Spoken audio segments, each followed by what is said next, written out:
বাংলাদেশের হৃদ্য সংস্কৃতির সব ধারার চর্চা, বিকাশ ও প্রসারে কার্যকর ভূমিকা রাখার আশাবাদ জানিয়েছেন বৈষম্য বিরোধী ছাত্র আন্দোলনের সাংস্কৃতিক সেল সম্পাদক সালাউদ্দিন জামিল সৌরভ।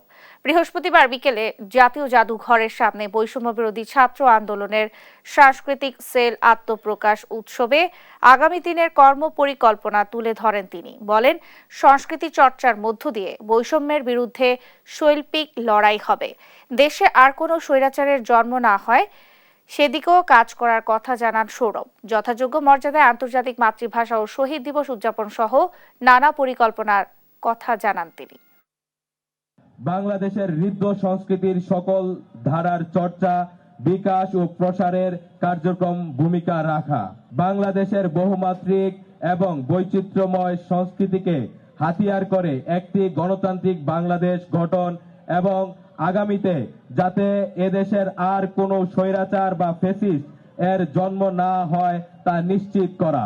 আন্দোলন যে বিপ্লব ঘটাতে চায় বৈষম্য বিরোধী ছাত্র আন্দোলন, সেই সংস্কৃতির বিশেষ টিম সাংস্কৃতিক সেলের আপনাদেরকে সাক্ষী রেখে পথযাত্রা শুরু করছি।